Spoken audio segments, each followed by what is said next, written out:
I always believed that I closed perseverance the was the laptop key, slowly. and this is exactly Carol's what happened face next. frozen on Yeah, the screen, yeah. Trust me, mid-smile, you'll never believe and how looked it all out at the played out. Montana mountains, turning gold in the evening light. Behind me, Emma was already packing her textbooks into boxes. That night, I called the realtor in Minnesota and told her to accept the developer's offer.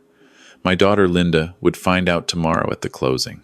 By then, we'd already be gone. Let me back up 6 months, to the day that changed everything. Carol died on a Tuesday morning in March.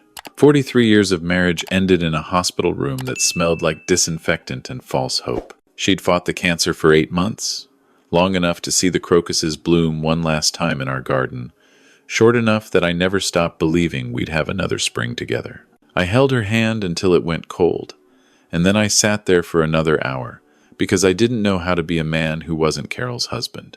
My daughter Linda arrived at the hospital 20 minutes after Carol passed. She'd been stuck in traffic, she said, though the viewing she'd been showing was only 15 minutes away. My son Michael made it an hour later, apologizing about a client meeting that couldn't be rescheduled. His wife Vanessa came with him, already dressed in black like she'd been prepared for this moment. We buried Carol on a Friday. It rained, which felt appropriate. The service was beautiful. Linda had hired someone to do the flowers, great cascading arrangements that Carol would have called wasteful. Michael gave a eulogy he'd clearly written the night before, full of generic phrases about a life well lived and a mother's unconditional love. I didn't speak. I'd said everything I needed to say to Carol in private, in those last days when it was just us and the truth. The reception at our house was crowded. Neighbors I'd known for decades brought casseroles and sympathy. Carol's book club friends cried and told me stories I'd heard 100 times before. Our mailman, Eddie, a big guy who'd been on our route for 15 years, shook my hand and said Carol always made the best Christmas cookies. Small moments of genuine grief scattered through the afternoon like light through clouds. Then everyone left, and it was just family. I'm going to be clear about who everyone is because it matters for what happened next. I'm Robert Mitchell. Most people call me Bob. I was 67 years old that spring, a retired high school physics teacher with a pension that covered the basics and not much else. Or so everyone thought. Carol and I had 2 children. Linda was our oldest, 44, a real estate agent who drove a white Mercedes and wore pantsuits that probably cost more than our first car. She'd married Steve 15 years ago, a commercial contractor who mostly talked about square footage and profit margins. They had 1 daughter, Emma, who was 22 and finishing her senior year at the University of Minnesota studying social work. Michael was 41, younger by 3 years, a financial advisor with a fancy office in downtown Minneapolis, and a handshake that lingered too long. His wife, Vanessa, worked in marketing, the kind of job that seemed to involve a lot of lunch meetings and designer handbags. They had 2 kids, Jake and Sophie, 9 and 6. Sweet children I barely saw except at mandatory holiday gatherings. That evening, after the funeral, they all stayed. At first I thought it was concern. Linda kept asking if I was eating enough. Michael offered to review my financial situation to make sure everything was organized. Vanessa suggested I might want to hire a cleaning service now that Carol wasn't there to maintain the house. The house, our home for 38 years. A 4-bedroom colonial in a quiet suburb of Street, Paul, Minnesota, with a big backyard where we'd hung a tire swing for the grandkids and a kitchen where Carol had taught Emma to make her grandmother's apple pie. The mortgage had been paid off for a decade. It was worth maybe $400,000 in the current market, possibly more if Linda used her real estate connections. "Dad, we need to talk about practical matters," Linda said after dinner, which I noticed none of them had helped clean up. We were in the living room. Linda had positioned herself in Carol's reading chair, which bothered me more than I wanted to admit. "Can it wait?" I asked. "Your mother's been gone for 8 hours." "That's exactly why we can't wait," Michael jumped in. He was sitting forward on the couch, elbows on his knees, using his professional advisor voice. "The longer you put off these decisions, the harder they become. Trust me.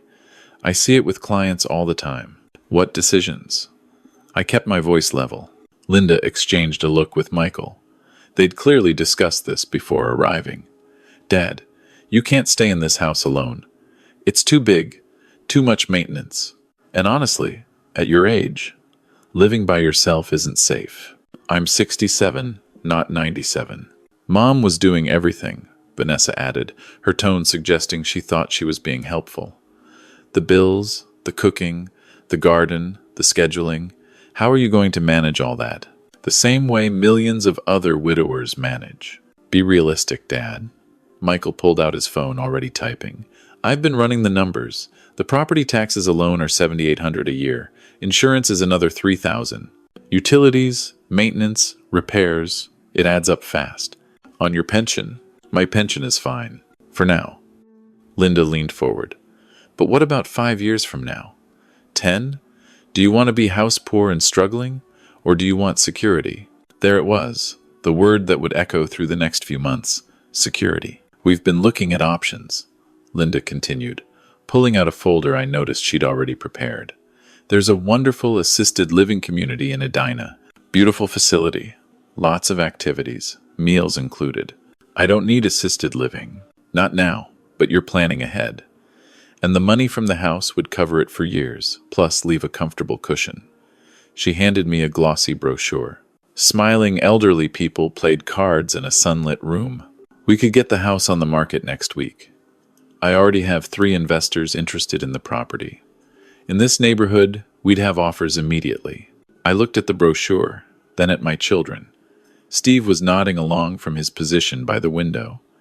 Vanessa was already looking at something on her phone. Michael had that eager expression he probably used when pitching investment strategies to retirees. Only Emma, sitting cross-legged on the floor in the corner, looked uncomfortable. She caught my eye and glanced away quickly. Your mother hasn't been gone a day, I said quietly. Which is why this is so hard, Linda said, and I almost believed the catch in her voice. But Mom would want us to be practical. She'd want you taken care of. I set the brochure down on the coffee table. I'll think about it. Dad, I said I'll think about it. The temperature in the room dropped 10 degrees. Michael and Linda exchanged another look, and I realized this wasn't a suggestion they were prepared to negotiate. Fine, Linda said, standing up and smoothing her skirt. We'll give you some time. But we're not going away, Dad. This conversation needs to happen. They left soon after, Linda reminding me she'd be back Thursday to help sort through Mom's things. Michael saying he'd send over some financial planning documents for me to review. Emma was the last one out. She paused at the door and looked back at me, something unreadable in her expression.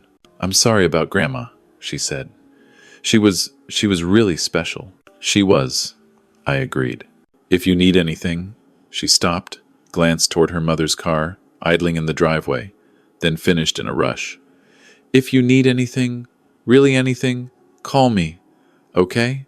Then she was gone, and I was alone in the house Carol and I had filled with 40 years of life. I sat in the silence for a long time. Then I remembered something Carol had said 3 weeks before she died, when the hospice nurse had stepped out, and it was just us in our bedroom that had become a sick room. Bob, she'd whispered, her voice already fading. Bottom drawer of my filing cabinet in the craft room. Red folder marked Property Taxes 2019. Inside is a USB drive. Don't look at it until after. But when you do, watch the videos in order. I've been planning, and I need you to trust me. Planning what? Our escape route. She'd smiled, that same smile that had made me fall in love with her 45 years ago. Just promise me you'll look. I'd promised, too concerned about her comfort to press for details, assuming it was medication talking. But now, in the empty house, her words came back sharp and clear. I went to the craft room, a small converted bedroom on the 2nd floor, where Carol had kept her sewing machine and boxes of fabric. The filing cabinet was ancient, a gray metal thing we'd bought at a garage sale in 1987. I opened the bottom drawer, moved past files actually labeled with property tax years, and found it. Red folder, USB drive inside, small and black and ordinary. Back downstairs, I plugged it into the laptop Linda had bought us 2 Christmases ago, the one Carol had barely let me touch because she said she was figuring out the technology. The drive contained 1 folder. Inside were 12 video files, numbered, and a PDF labeled Read First. I opened the PDF. My darling Bob, it began. If you're reading this, I'm gone, and I'm so sorry. I wanted more time. I wanted to grow old and gray with you. Wanted to meet more grandchildren. Wanted to take that trip to Ireland we always talked about. But life had other plans, and so I made plans of my own. By now, Linda and Michael have probably started pressuring you about the house.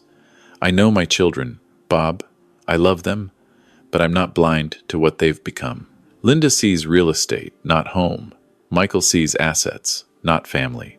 They've been circling for months, ever since my diagnosis, making helpful suggestions and concerned comments that all point toward one thing: getting access to whatever we have, while calling it taking care of Dad. So I took care of us instead. Watch the videos in order. Everything you need to know is there. But the short version is this.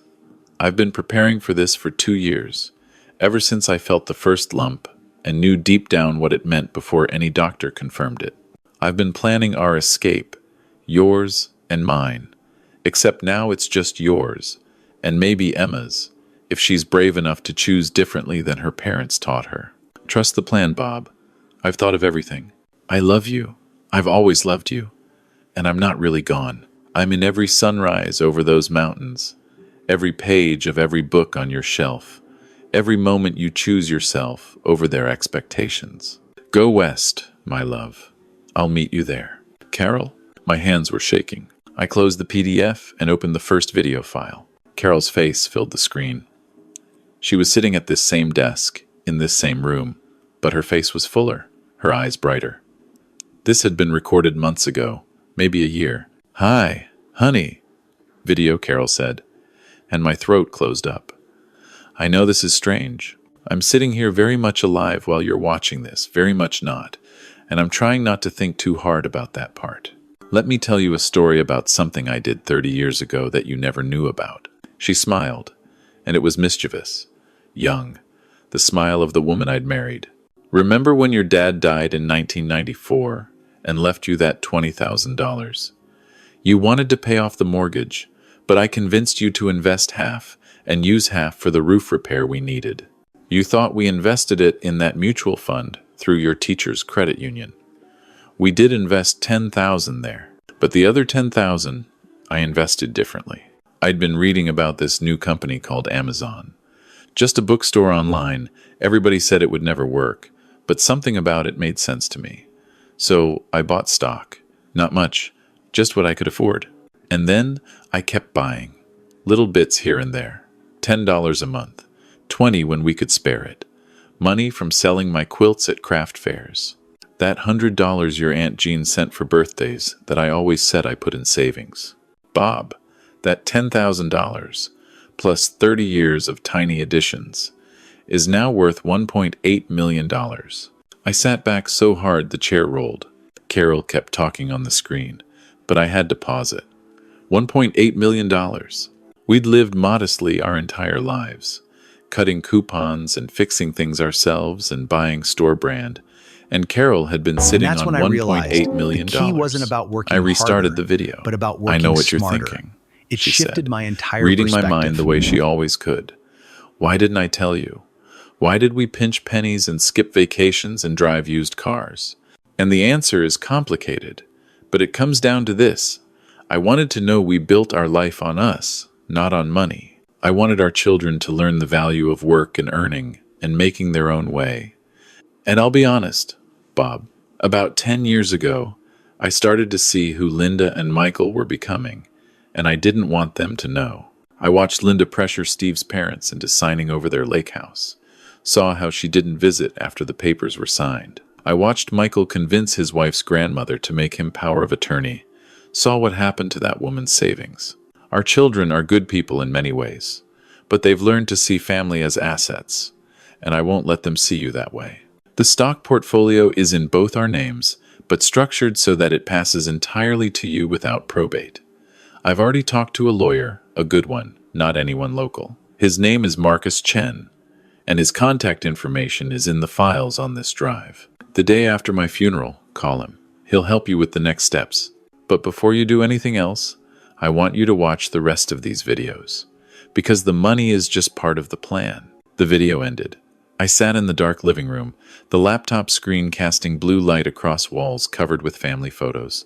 Linda's high school graduation, Michael's wedding, the grandkids at various ages, all smiles and possibility. When had it changed? When had my children started calculating instead of caring? I thought about Linda in Carol's chair, already planning. Michael running numbers before his mother was cold. The assisted living brochure prepared and ready. Security. They'd said I needed security, but they meant they needed liquidity. I opened the second video. Carol again. Same setting. But her face was thinner now. This was more recent. Okay, part 2, she said. The Montana property. Bob, do you remember 15 years ago when I inherited that $12,000 from my cousin Dorothy? I told you I put it in a CD. Oh, no. I bought land. 40 acres in the Bitterroot Valley of Montana, outside a little town called Darby. Back then, it was cheap, considered too remote, too undeveloped. I bought it through an LLC I set up, something called Mountain Vista Holdings. The property taxes were minimal, so I paid them from my quilting money. You never knew. 5 years ago, when the cancer first whispered hello, even though I didn't tell anyone yet, I used a chunk of the stock portfolio to build a cabin on that land. Not fancy, but solid. 2 bedrooms, a wood stove, solar panels, well water, everything we'd need. Our escape route, I called it in my head.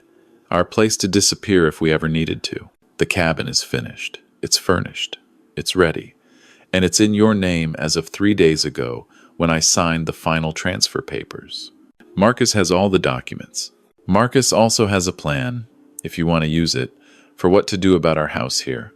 Linda's going to push for a fast sale. She'll say it's for your own good, but really, it's because she's been counting on that money. She and Steve are overextended on their own house and the condo they're renting out that's been vacant for 4 months. Michael's firm is having problems he hasn't told anyone about, and Vanessa's spending habits are going to catch up with them soon. They're going to feel entitled to help you, which really means help themselves.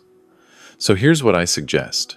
If you're willing to be a bit ruthless in defense of your own peace. She laid it out, step by step, and I found myself smiling for the first time since she died. Carol had always been the strategic one, the chess player, the woman who'd managed a household of 4 on a teacher's salary, and still somehow found money for dance lessons and baseball fees. She'd just been playing a longer game than any of us knew. By the time I'd watched all 12 videos, it was past midnight. Carol walked me through everything, the stock portfolio and how to access it. The Montana property and cabin, photos included, everything from the specific location to the best route to drive there. Contact information for her lawyer Marcus Chen, her financial advisor in Seattle who'd been managing the portfolio, even a list of movers in street. Paul, she'd vetted who could pack and ship belongings on short notice.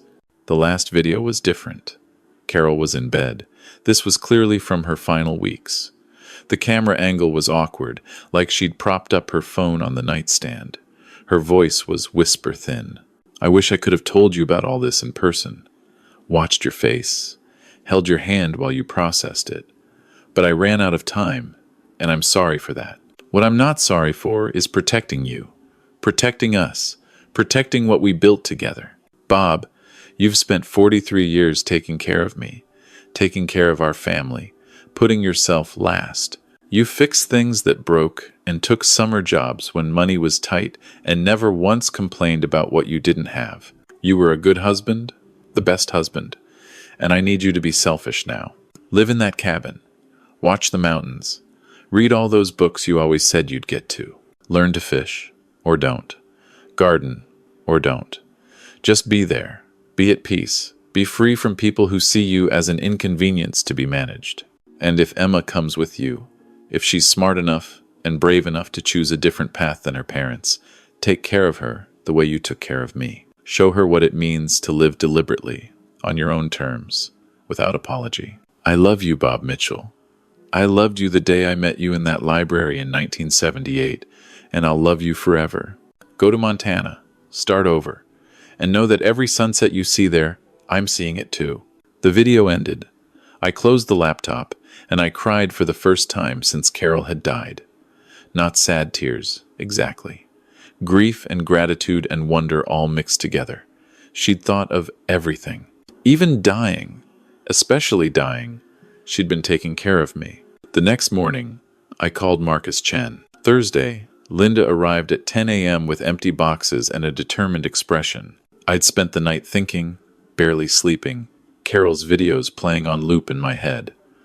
By morning, I'd made my decision. I was going to follow her plan exactly. But I'd wait, watch, let Linda and Michael show me who they really were. I needed to be sure Carol had read them right. I brought sorting supplies, Linda announced, setting down boxes marked donate and keep and trash in firm black marker. I thought we'd start with Mom's closet. Those clothes could go to charity. And honestly, Dad, keeping them around is just going to make moving on harder. I'm not ready to sort Carol's clothes. That's why I'm here to help. She was already heading upstairs. It's like ripping off a Band-Aid. Better to do it fast. I followed her up, that familiar feeling of being managed, settling over me like a heavy coat. In our bedroom, Linda was already pulling dresses out of Carol's closet, making piles on the bed we'd shared for 4 decades. This is nice, probably vintage now, might be worth selling online, she said, holding up Carol's green dress, the one she'd worn to Emma's high school graduation. Oh, but there's a stain. Donate pile. Linda, these shoes are barely worn. What size was Mom? 7? I'm a 7. Do you mind if I... Stop. She turned, a pair of Carol's church shoes in her hand, and for a second, she looked like she might actually see me. Then the moment passed. Dad, I know this is hard, but it has to be done. And I'm trying to help. By taking your mother's shoes before she's been gone a week? That's not fair. I'm trying to keep things from going to waste. Mom would understand that. She set the shoes in the keep box, which I noticed was much fuller than the others. Have you thought about what we discussed? About the house? I've thought about it. And I'm still thinking. Linda's jaw tightened. Michael and I have been doing research. That assisted living place in Edina has immediate availability, but it won't last. Places like that fill up fast. We need to make a decision. We? You know what I mean. No, I don't think I do. I sat down on the edge of the bed, moving a pile of Carol's sweaters. Why the rush, Linda? Your mother's been dead 5 days. There's no rush. We're being proactive. There's a difference. She sat down next to me, shifted into what I recognized as her real estate sympathy voice. Dad, I'm worried about you. This house is too much for one person. You'll rattle around in it, lonely, not eating right, not taking care of yourself. And what if something happens? What if you fall, or have a medical emergency, and no one's here? People live alone all the time. Not at your age, not sensibly. She took my hand, and it would have felt caring if her eyes hadn't been calculating. The sooner we sell, the better the market. I've already had 3 serious inquiries. One developer is prepared to offer $450 cash, close in 30 days. That's $150,000 over market value, Dad. We won't see an offer like that again. $450,000. Yes, think about what that means for your future, for your security. There was that word again. And if I say no, why would you say no? She laughed, but it was sharp. Dad, be reasonable. You can't stay here. And honestly, even if you're stubborn about it now, eventually you'll have to sell. Why not do it while we can get top dollar? I meant you, but we both knew she hadn't. That afternoon, Michael came by. He'd brought paperwork, spreadsheets, projections. He spread them across the kitchen table like evidence in a trial. I've been running scenarios, he said, pointing at numbers I didn't bother to read. If you sell at $450 and move into assisted living at $2,800 a month, which includes everything, your money lasts approximately 10 years, maybe 12, if we invest conservatively and the market cooperates. And then what? Then we revisit. But Dad, 10 years, you'll be 77. At that point, if you need memory care or higher level assistance, I don't have dementia, Michael. Not yet. But statistically, by 77, there's a 35% chance. Stop.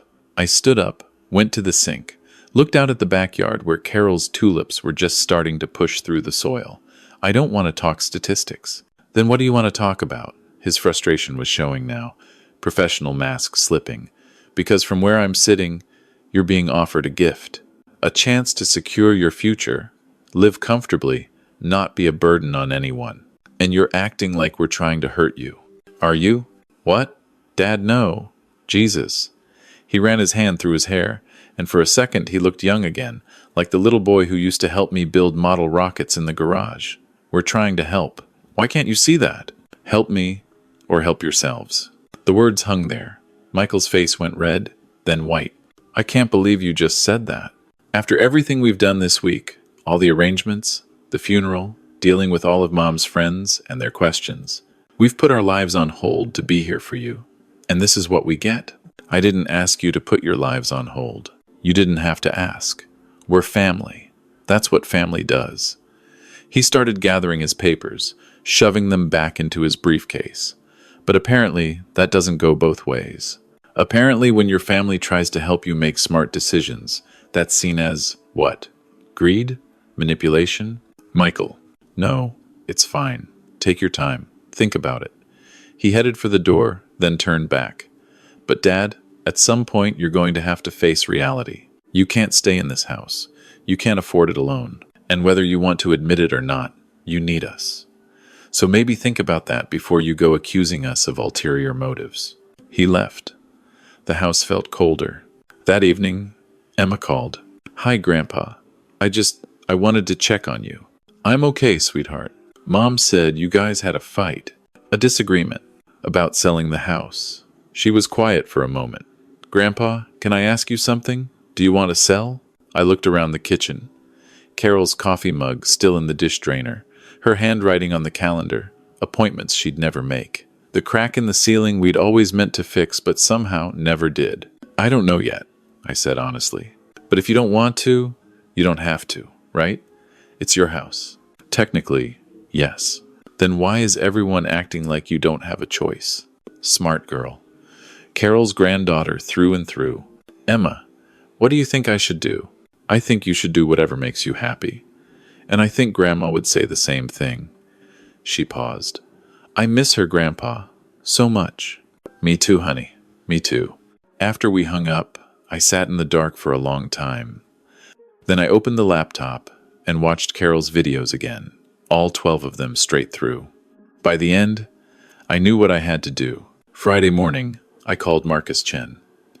He answered on the second ring, voice professional but warm. Mr. Mitchell, I've been waiting for your call. I'm so sorry for your loss. Carol was an extraordinary woman. You knew her? We met several times over the past 2 years. She wanted to make sure everything was structured properly to protect you. We actually became friends, in a way. She was very funny. Did you know that? She made me laugh every time we talked.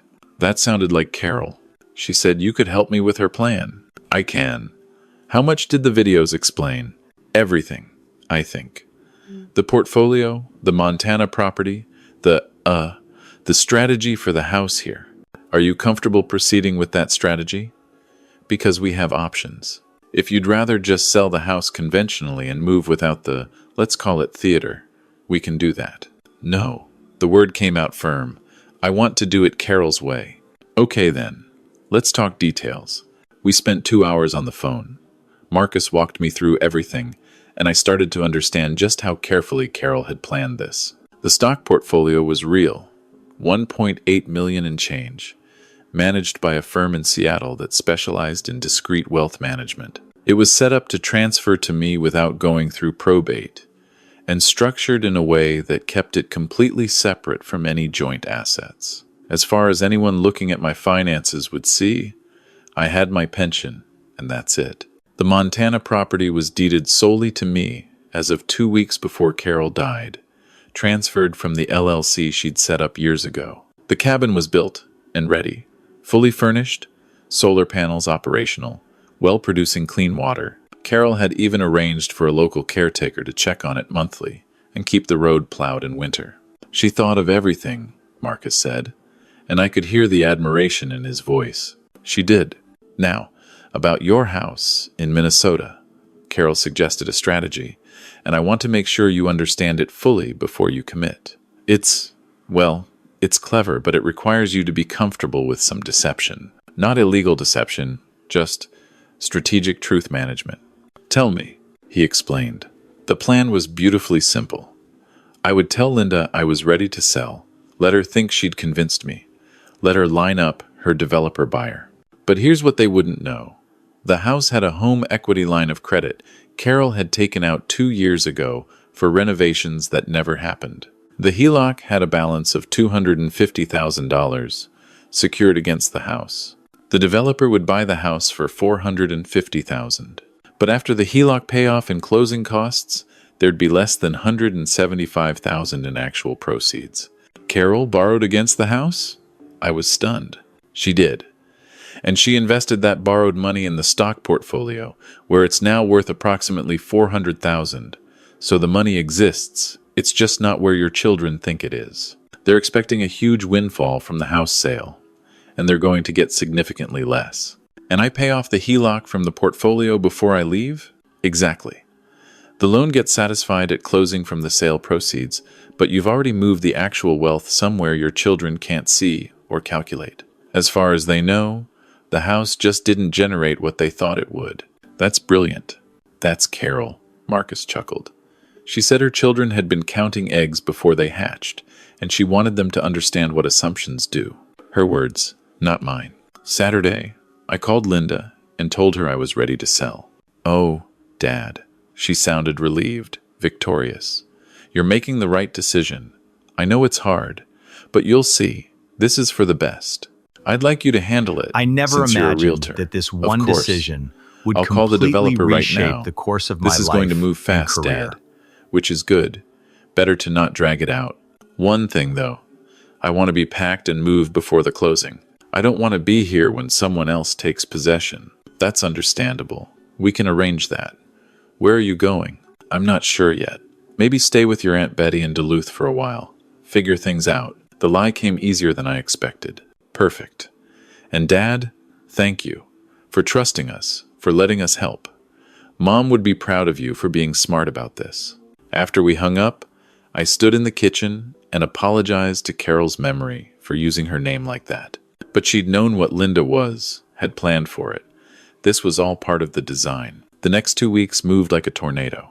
Linda had the house under contract in 3 days, the developer eager to close fast. She was thrilled, calling me constantly with updates, already talking about touring the assisted living facility in Adina, making plans for my future like it was a project she was managing. Michael came by to help me organize my finances. He was shocked by how little I seemed to have. Dad, where's Mom's life insurance money? Funeral costs, medical bills. You know she was sick for 8 months. But there should be more than this. Her pension survivor benefits cover my expenses. I showed him spreadsheets Marcus had helped me prepare. All accurate, just incomplete. As far as Michael could see, I had my pension and about $40,000 in savings. He looked disappointed. Well, once the house sells, you'll be in better shape. We'll need to set up some investment accounts. Manage that money properly. I can manage my own money, Michael. Sure, but I'm a professional. I could get you better returns. Set up a real strategy. No thank you. His jaw clenched. Dad, don't be stubborn. I'm not being stubborn. I'm being clear. He left frustrated. Good. I hired the movers Carol had recommended.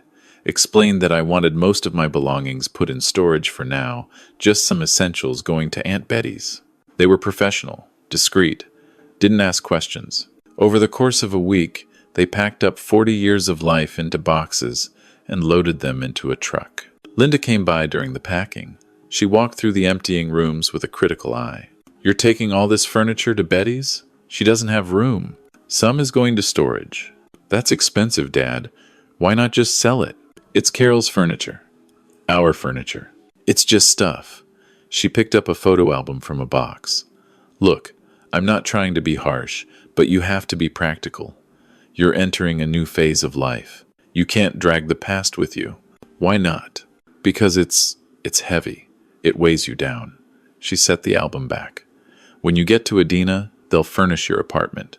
You won't need any of this. I haven't decided about Adina. Dad, we've been over this. Where else would you go? Betty's house is too small long term. You can't just drift. You need a plan. I almost laughed. I had a plan. Carol had made sure of that. The house closing was scheduled for a Thursday.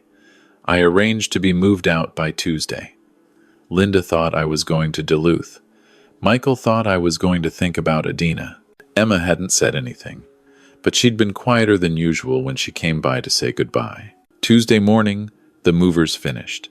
The house was empty except for one suitcase, a duffel bag, and a photo of Carol I was keeping with me. I walked through the rooms one last time, said goodbye to the ghosts of our life there. At noon, Emma showed up. She stood in the doorway of the empty living room, looking around at the blank walls and hardwood floors. Then she looked at me. "You're not going to Aunt Betty's, are you, Grandpa?" "What makes you say that?" "Because I called her yesterday to get her address so I could send you mail, and she said she hadn't talked to you in months and didn't know you were planning to visit." Smart girl. Too smart. "Emma, where are you really going?" She came inside, closed the door. "And please don't lie to me. Grandma never lied to me, and I need at least one person in this family to do the same." I looked at my granddaughter, 22 years old, studying social work because she wanted to help people, so different from her mother's calculated kindness. She had Carol's eyes, I realized, the same way of seeing through to truth. "I'm going to Montana," I said. "Your grandmother left me a cabin there. I'm starting over." Emma nodded slowly, like this made perfect sense. "Can I see it?" "See what?" "The cabin. Do you have pictures?" I pulled out my phone, showed her the photos from Carol's files. The log structure, the covered porch, the mountains behind, 40 acres of wilderness and peace. Emma stared at the photos for a long time. "It's beautiful." "It is." "Mom doesn't know." "No." "Michael doesn't know." "No." "They think you're selling the house and moving into that depressing facility where everyone wears beige. That's what they want to think." She handed back my phone. "Good. Let them think it. They've been awful, Grandpa. The way they've been talking about you, about this house, about Grandma's stuff, like it's already theirs. It's made me sick." "Emma, can I come with you?" The question hung in the air. I stared at her. "What? Can I come with you? To Montana?" She was already pulling out her own phone. "I graduate in 6 weeks. I don't have a job yet. I've been applying, but nothing solid. And honestly, I need a break from my family. I need to not be around people who are celebrating their grandmother's death because it means inheritance money. Your mother would lose her mind." "My mother will lose her mind when she finds out about Montana anyway. At least this way I'll be out of blast radius." She looked at me, and her eyes were full of tears. "Grandpa, I miss Grandma so much it hurts. And I feel like everyone else is just moving on, like she was an inconvenience that's now been handled. I can't breathe around them. Please let me come with you." I thought about Carol's videos, how she'd mentioned Emma specifically. If she's brave enough to choose differently than her parents taught her, you'd have to finish your degree. I can do online finals from Montana. Graduate in absentia. Your parents would be furious. They've been furious at me before. I'm tired of trying to make them proud by becoming someone I'm not.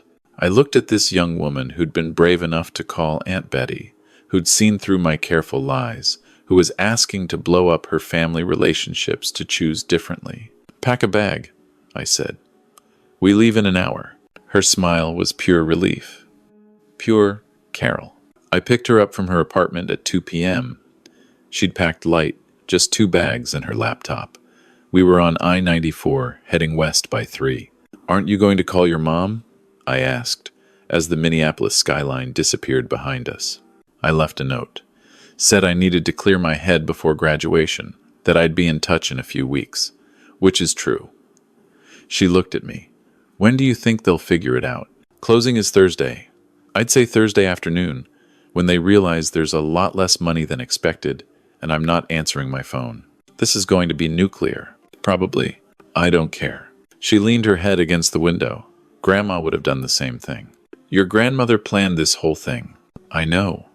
I found one of her videos." "What?" Emma looked guilty.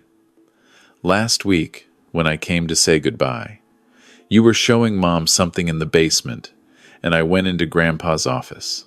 The computer was still on. One of Grandma's videos was paused. I watched about 2 minutes before I heard you coming back upstairs. But it was enough. She looked right at the camera and said, "Emma, if you're watching this, stop being so nosy, you little snoop." Then she laughed and said she hoped I'd be brave enough to choose differently. She knew you might find it. She always knew everything. Emma wiped her eyes. "I miss her so much, Grandpa." "Me too, sweetheart. Every minute." We drove in comfortable silence for a while, the highway stretching out flat and endless through Minnesota. By evening, we were crossing into South Dakota. We stopped at a diner in Sioux Falls, ordered burgers and fries and coffee. "What's the cabin like?" Emma asked. "Really, like, not just photos. I've never been there." "What?" "Your grandmother bought the land and built the cabin without me ever seeing it. This is our first time together." Emma considered this. That's either really romantic or really crazy. With Carol, it was usually both. We pulled into Darby, Montana, on Friday afternoon. The drive had taken 2 days, stopping overnight in Billings. The Bitterroot Valley spread out around us, mountains on both sides, the river running silver in the spring sun. Following Carol's directions, I turned off the main road onto a gravel path, then onto a dirt track that wound up into the foothills. After 20 minutes of careful driving, the cabin appeared. It was real. It was exactly like the photos. Log walls, green metal roof, a covered porch with 2 rocking chairs, solar panels on a shed to the south, a wood pile covered in a tarp, the mountains rising behind it like a promise. I parked the truck and sat there, engine off, just looking. "Wow," Emma whispered. We got out, slowly, like approaching something that might vanish. The air smelled like pine and earth and clean water. Somewhere a bird was singing. The silence was enormous. The front door was unlocked. Inside, the cabin was simple but complete. Open kitchen and living area, wood stove in the corner, comfortable furniture that was clearly new. Down a short hall, 2 bedrooms, a bathroom with running water. On the kitchen table, there was an envelope with B.O.B. written in Carol's handwriting. My hands shook as I opened it. Inside was a single key and a note. "Welcome home, my love. I wish I could be there with you, but I'm there in every board and nail, every choice of paint color, every book on the shelf I picked because I thought you'd like it. This is our place, yours and mine, and now yours and Emma's, if she was smart enough to choose freedom. Live here. Be happy here.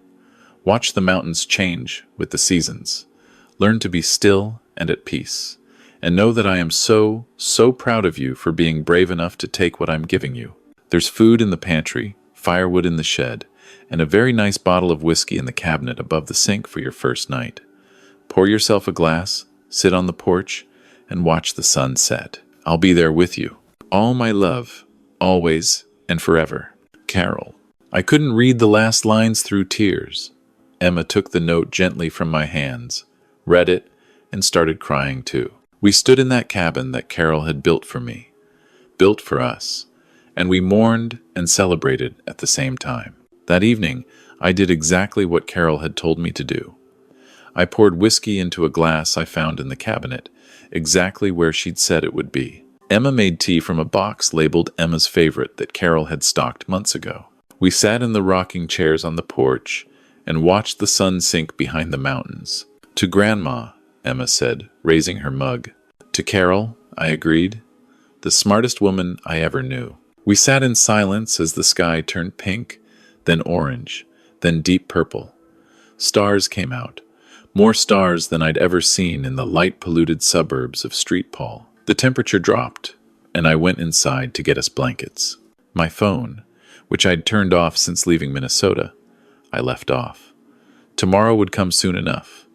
Tonight was for this moment, this peace, this gift Carol had given us. Thursday came, the day of the closing. I turned my phone on at noon, Montana time. It exploded with messages. 17 calls from Linda, 9 from Michael, text messages in all caps, voicemails that started concerned and escalated to furious. I listened to them in order. Linda first. "Dad, where are you? The closing is in 2 hours and I can't reach you. Call me back immediately." An hour later, "Dad, this isn't funny. The buyer is here. Everyone's waiting. Call me back. 2 hours later. What the hell, Dad? They had to postpone the closing because you're not answering. Your lawyer says you signed power of attorney for the closing, but you're still required to be available. Where are you? That evening, after the closing had apparently happened, Dad, we need to talk. There's a problem with the sale. Call me as soon as you get this. Michael's messages followed a similar arc, but with more numbers. Dad, the proceeds from the sale are a lot less than we calculated. There was a HELOC on the house? For $250,000? Why didn't you tell us about that? Where did that money go? I called Marcus first. He answered on the first ring, sounding amused. Mr. Mitchell, I take it you've checked your messages. I have. Did the closing go through? Perfectly. Your power of attorney was valid. The title company had everything they needed. The buyer got their house. The HELOC was satisfied. And the remaining proceeds are being wired to your account as we speak. Approximately $173,000. And my children are very upset. I received 3 calls from Linda and 2 from Michael demanding to know where the missing money went. I explained, quite truthfully, that a home equity line of credit was taken out 2 years ago for renovations, and that the borrowed funds were spent. I did not explain what they were spent on, as that's none of their business, and they didn't ask the right questions. They thought they were getting $450,000, minus closing costs and the realtor commission. They thought they were getting over $400,000. Yes.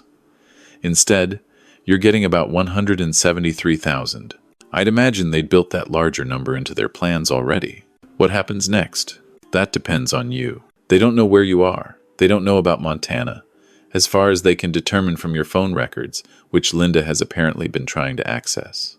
You're just gone. You can keep it that way as long as you like. How long would you recommend?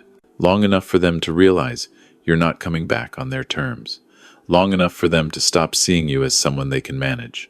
That's more art than science, Mr. Mitchell. You'll know when it's right. We talked for a few more minutes about logistics. The stock portfolio, how to access funds, what to do about taxes. Marcus had everything organized, all Carol's careful planning documented and legal. After we hung up, I looked at my phone. All those messages, all that panic. I thought about calling back, explaining. But then I thought about Carol's videos, about her words. They see family as assets. I turned the phone off again. Emma came in from the porch where she'd been sketching. She'd started a journal, she said, drawings and words about this new life. Was that the lawyer? Yes. The closing went through. And the family meltdown is commencing? Already well underway. She sat down at the kitchen table across from me. Are you okay? I mean, really okay with this? Cutting them off? Disappearing? I haven't cut them off. I've just stepped back. Let them think about what they really want from me. They're going to be so angry. They already are. I pulled up Linda's last text message and showed Emma. It was vicious, accusing me of being selfish, deceptive, ungrateful, mentally incompetent. She demanded to know where I was, what I'd done with the missing money, and threatened legal action if I didn't contact her immediately. Wow, Emma said quietly. That's really harsh. That's your mother when she doesn't get what she wants. I know, I've seen it before, but never directed at you. She looked troubled. Grandpa, do you think she loves you at all? Or is it really just about money? I think she loves the idea of me, the role I play as her father, but loving me as a person, as Bob Mitchell, who has his own needs and wants in life? I don't know, Emma. Your grandmother wasn't sure either. We sat in silence for a while. Then Emma said, I got an email from my advisor. I can do my finals online and graduate in absentia. He said he'd even mail my diploma. That's good news. Yeah. I also told him where I was. Montana. He asked if I was okay, if I needed anything, if there was family trouble. I said I was exactly where I needed to be. And are you? She looked around the cabin, at the mountains visible through the window, at the life we were building here, in this place Carol had prepared. Yeah, Grandpa, I really am. 3 weeks passed. I didn't call Linda or Michael back. I sent them each one text message. I'm safe, I'm fine. I need time alone. Please respect that. Then I blocked their numbers. I didn't block Emma's phone, though. Within 2 days, her mother started calling her, demanding information. She's losing her mind, Emma reported after one particularly brutal call. She's convinced you're being taken advantage of by someone, or that you're having a mental health crisis, or that I've kidnapped you. I told her none of those things were true, and she screamed at me for 20 minutes about family loyalty. I'm sorry you're caught in the middle. I'm not in the middle, Grandpa. I chose a side. I chose you and me and Grandma's memory. Mom can be mad about it, but it wore on her. I could tell. The calls kept coming, from her mother, from her father, from Michael. They tried guilt, anger, pleading, threats. When Emma wouldn't tell them where we were, they tried to trace her phone, but she'd turned off location services. One evening, about a month after we'd arrived, Emma came in from a walk looking shaken. Uncle Michael found me on social media. I'd posted a picture of the mountains, not the cabin, just landscape. He hired someone to analyze the photo, figure out what mountain range it was. They narrowed it down to western Montana. How long until they find us? I don't know. But Grandpa, they're really trying. Like, aggressively trying. Uncle Michael told me they're considering filing a police report, claiming you're a vulnerable adult who's been manipulated. This had gone far enough. I sent Linda an email. Just one. Linda, I'm not missing. I'm not being manipulated.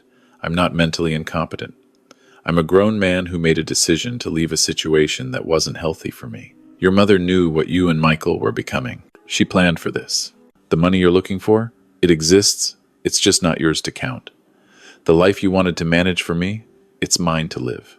I'll contact you again when I'm ready, if I'm ready. Until then, leave Emma alone. She's an adult, making her own choices. Respect them, Bob. I sent a similar email to Michael. The response was instant and ugly. Both of them replied with long, hurt, angry messages. They accused me of being selfish, of dishonoring Carol's memory, of ruining their financial plans, of turning Emma against them. Linda said I was dead to her until I came to my senses. Michael said he was consulting a lawyer about having me declared incompetent. I forwarded both emails to Marcus. Let them try, he said. They have no grounds. You're lucid, you're managing your own affairs, you have legal counsel. Plus, Carol's videos could be submitted as evidence if it came to that. She very clearly states that she wanted you to have this option, this escape. They won't win. But knowing they wouldn't win and dealing with the emotional weight of my children's hatred were different things. Emma found me on the porch one evening, just sitting in the dark. You okay, Grandpa? Just thinking. About Mom and Uncle Michael? About all of it. About whether I did the right thing. She sat down in the other rocking chair, pulled a blanket over her legs. Do you regret it? I looked out at the mountains, dark shapes against a star-filled sky. I thought about the last 2 months, learning to use the wood stove, figuring out the solar panel system, reading all the books Carol had left for me, each one picked specifically for my interests. Walking the property every morning, marking the trail to the creek, watching deer at dawn, teaching Emma to fish in that creek, both of us terrible at it, but laughing anyway. The silence that was no longer empty, but full of possibility. No, I said. I don't regret it, but I'm sad that it had to be this way. Me too. Do you regret coming? Not for a second. She was quiet for a moment. I got a job offer today. You did? Yeah. There's a nonprofit in Missoula, about 2 hours north. They work with family services. They saw my resume online and want to interview me. I think Grandma somehow arranged it because the contact person said she'd gotten my name from a community foundation scholarship list, and I don't remember applying to any foundation in Montana. Carol's reach from beyond. Probably. Should I take it? If they offer? Do you want to? I want to stay in Montana. I want to live near you. Be part of this life. But I don't want to be a burden or prevent you from having your own fresh start. Emma, you're not a burden. You're the best part of this. I meant it. Take the job if it feels right. Keep living here or find your own place in Missoula. But don't leave because you think you should.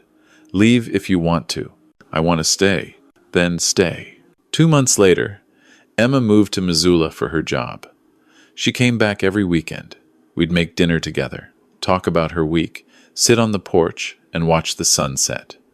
It was good. I'd started to build a life in Derby.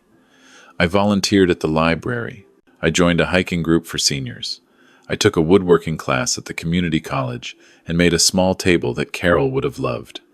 I was learning to be alone without being lonely. In September, on what would have been Carol's 67th birthday, I hiked up to a ridge on our property that overlooked the whole valley. I'd brought one of Carol's favorite books, a collection of Mary Oliver poems she'd read to pieces. I read her favorite one out loud to the mountains. I don't know exactly what a prayer is. I do know how to pay attention, how to fall down into the grass, how to kneel down in the grass, how to be idle and blessed, how to stroll through the fields, which is what I have been doing all day. The wind picked up, moving through the trees like a whisper. I sat there until the sun set, feeling close to Carol in a way I hadn't since she'd died. When I got back to the cabin that evening, there was a car in the driveway. I approached carefully, then recognized it. Emma's car. But it was Tuesday. She wasn't supposed to visit until Friday. I went inside. Emma was at the kitchen table, and she wasn't alone. My son Michael sat across from her. The silence was enormous. Michael stood up slowly, and I could see how much he'd aged in 6 months. Thinner, grayer, tired in a way that went deeper than sleep could fix. "Dad," he said. "Michael, I came to apologize. Of all the things I'd expected, that wasn't one of them. Emma gave me the address, told me if I came here angry or demanding, she'd never speak to me again. So I'm here, and I'm not angry. I'm sorry." I set down my backpack. "Okay, can we talk?" We went outside, left Emma in the cabin, sat on the porch steps, looking out at the mountains turning pink in the twilight. "Vanessa left me," Michael said after a long silence. 2 months ago. Turns out she'd been having an affair for a year, and she met someone who made more money than me, had better prospects. She took the kids. I get them every other weekend. "Michael, I'm sorry." "Don't be. It's what I deserved," he laughed bitterly. "I spent so much time worrying about money, about managing assets, about securing futures, that I forgot to pay attention to my present, and I lost everything that actually mattered. The kids are great. They're good kids, and I'm trying to be better for them. But Dad, I've been such a jerk to you and Mom. All that stuff about selling the house, about assisted living, about managing your money. I thought I was helping, but really I was just trying to control things. Control you. Because if I could control something, then maybe I wouldn't feel so out of control myself." I didn't say anything, just listened. "Linda's still mad," he continued. "She's really mad. She and Steve are having problems too. That big developer deal fell through after they bought new cars and took a vacation on the assumption the money was coming.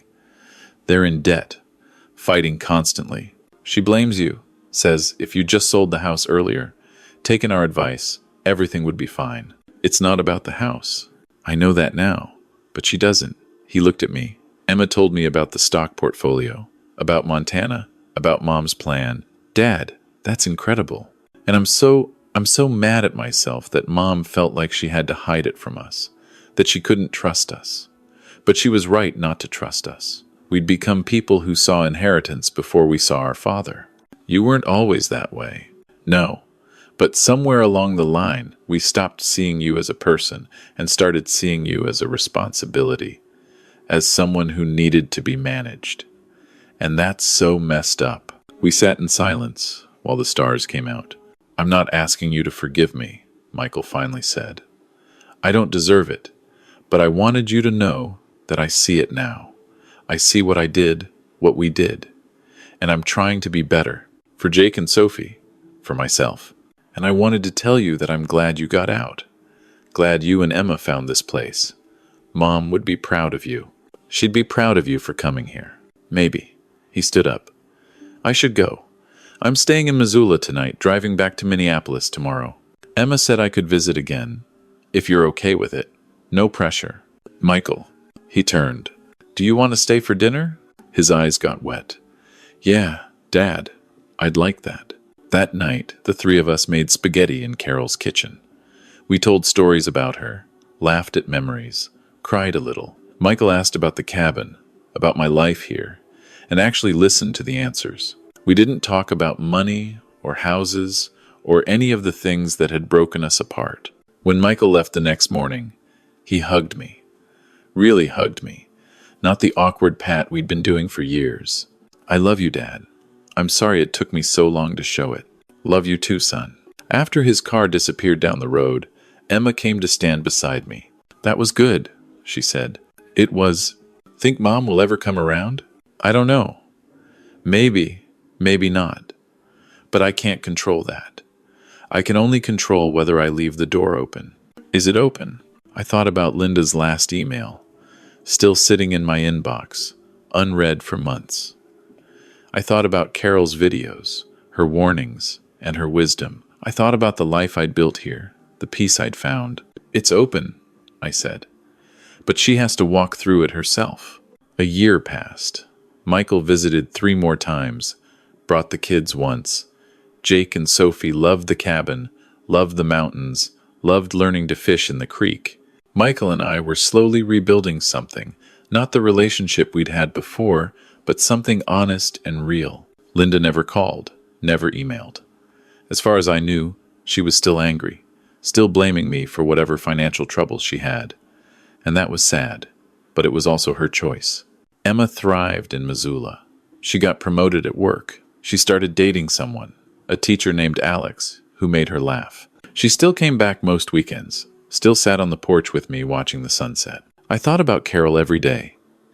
I talked to her sometimes, out loud, telling her about my life, thanking her for the gift she'd given me. I liked to think she could hear me, that she was somewhere in those mountains, in the wind and the stars, and the creek that ran cold and clear through our property. On the 2-year anniversary of Carol's death, I was sitting on the porch at sunset when a car I didn't recognize pulled up the drive. My first thought was Linda, finally coming to confront me. But the person who got out was a woman about my age, wearing hiking boots and carrying a basket. "Mr. Mitchell? Bob?" "Yes? I'm Anna Chen, Marcus's aunt. He told me about your situation, and I've been meaning to come up here for months, but I kept chickening out. I don't understand." She came up onto the porch, set down the basket. "I live in Darby, about 10 miles from here. I'm a widow too, 5 years now. And this is going to sound strange, but I think I met your wife. 2 years ago, there was a woman at the farmer's market in Hamilton. We got to talking, and she told me about a cabin her husband didn't know about yet, about a plan to save him from children who'd forgotten how to see him. She said, and I remember this exactly, she said, maybe you'll meet him someday, when he's ready to meet people again. Was that Carol? I couldn't speak, just nodded. I thought so. She bought me coffee, and we talked for an hour. She was wonderful, funny and smart, and so clearly in love with you. Anna smiled. She told me to give you 2 years, and then to bake you some cookies and introduce myself. So here I am, 2 years and 1 week late, but here. I looked at this woman, at the basket of homemade cookies, at her shy smile. I thought about Carol, planning even this, thinking even this far ahead. Would you like to sit down? I asked. I'd love to. We sat in the rocking chairs Carol had picked out, and we talked until the stars came out. Anna told me about her life, her late husband, her children who lived in Seattle and visited too rarely. I told her about Carol, about Montana, about the journey that had brought me here. When she left, she said, I'm in the book if you'd like to call sometime. Or if you're ever in town on Thursdays, there's a coffee group at the library. All of us retirement-age folks with too much time on our hands. We'd love to have you. I might do that. Good. She paused at her car. Your wife was special, Bob. She loved you so much. It was obvious in every word she said. After she drove away, I sat alone on the porch, looking up at the stars. Carol, I said out loud, you impossible woman, planning from beyond the grave, setting me up on coffee dates. What am I going to do with you? The wind moved through the trees, and I could have sworn I heard her laugh. I'm 70 now. I've lived in this cabin for 3 years. Emma got married last summer to Alex, and I walked her down the aisle at a small ceremony in Missoula. Michael was there with his kids. Linda wasn't, It hurt less than I thought it would. Anna and I have coffee every Thursday. We hike together sometimes, cook dinner once a week, watch old movies, and argue good-naturedly about the endings. It's not a romance. Not exactly. But it's companionship. And after 3 years of solitude, I'm realizing that companionship is its own kind of love. I still miss Carol. I miss her every single day, but I don't feel haunted by her absence anymore. I feel supported by her presence, by everything she did to make sure I could have this life. People in town know my story now, or pieces of it. The old guy who disappeared from Minnesota and reinvented himself in Montana. They don't judge. Out here, people understand that sometimes you have to leave everything behind to find what matters. Yesterday, I got a letter, forwarded from my old address in Street Paul, through Marcus, to here. Linda's handwriting. I held it for a long time before opening it. "Dad," it began, "I don't know if you'll read this. I don't know if you'll care. But I'm writing it anyway. Steve and I are getting divorced. The business failed. We lost the house. I lost a lot of things, including my pride and my certainty that I had everything figured out. I've been going to therapy, and my therapist asked me to write a letter to someone I've wronged. So, here it is. I wronged you.